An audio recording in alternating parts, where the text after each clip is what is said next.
ఉభయ తెలుగు రాష్ట్రాల నుంచి మంగళవారం నాడు పెద్ద సంఖ్యలో శ్రీ మధ్యాంజనేయ స్వామివారి దర్శనానికి భక్తులు విచ్చేశారని ఆ ఆలయ కార్యనిర్వహణాధికారి ఆకుల కొండలరావు వెల్లడించారు.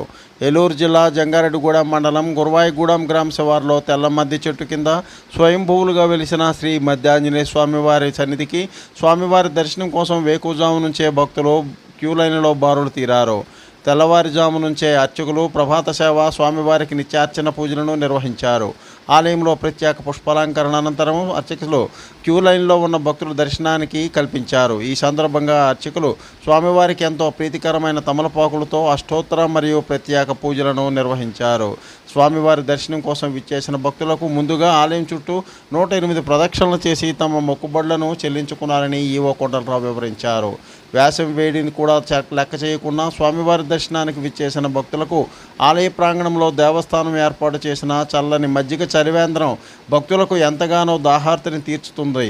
మధ్యాహ్నం 1 గంట సమయానికి భక్తులకు దేవస్థానం అందించిన వివిధ సేవల ద్వారా 2,09,476 రూపాయలు ఆదాయం సమకూరినట్లు దేవస్థానం ఈవో ఆకుల కొండలరావు తెలిపారు. దేవస్థానం నిత్య అన్నదాన సత్రంలో 1,300 మందికి పైగా అన్నప్రసాద వితరణ చేసినట్లు ఈవో కొండలరావు తెలిపారు. ఆలయ పర్యవేక్షకులు జవాది కృష్ణ, కురుగంటి రంగారావులు భక్తులకు ఎటువంటి అసౌకర్యం కలగకుండా ప్రత్యేక పర్యవేక్షణ చేసినట్లు మధ్యాంజనేయ స్వామివారి దేవస్థానం కార్యనిర్వహణాధికారి ఆకుల కొండలరావు తెలిపారు. స్వామి స్ఫూర్తి న్యూస్, పశ్చిమ గోదావరి. జై శ్రీరామ్. ఈరోజు మంగళవారం స్వామివారికి అత్యంత ప్రీతికరమైన రోజు కావడం వల్ల భక్తులు అధిక సంఖ్యలో దేవాలయానికి చేరుకుని స్వామివారి వద్ద గర్భాలయ దర్శనం, అష్టోత్తర పూజలు, అన్నప్రాసనలు, నామకరణలు జరిపించుకోవడం జరిగింది. అదేవిధంగా స్వామికి పూర్వాభద్ర నక్షత్రం రోజున కళ్యాణం జరుగుతుంది. 50 మంది భక్తులు కూడా నెలవారీ పూర్వాభద్ర నక్షత్రం జరిగే కళ్యాణాన్ని ప్రతి ఒక్కరు కూడా వివాహం కాని వాళ్ళు కానీ, ఆర్థిక సమస్యలు ఉన్నవాళ్ళు కానీ, సంతానం లేని వారు కానీ అందరూ కూడా స్వామి వద్దకు వచ్చి స్వామివారి పూర్వాభద్ర నక్షత్రం రోజున ఒకసారి కళ్యాణం చేసుకుని వెళితే తప్పనిసరిగా వాళ్ళు అభిష్టాలు తీరినవని చెప్పేసి ఇక్కడ ఒక నానుడు ఉంది.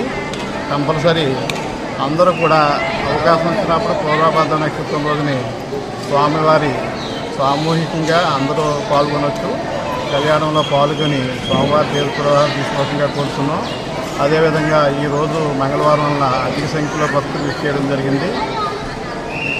ఈరోజు అధిక సంఖ్యలో విచ్చేసిన భక్తులకు అన్నప్రసాదము, ఉచిత ప్రసాదము, ఎండ తీవ్రతగా ఉండడం వల్ల చలివేంద్రం ఏర్పాటు చేయడం జరిగింది.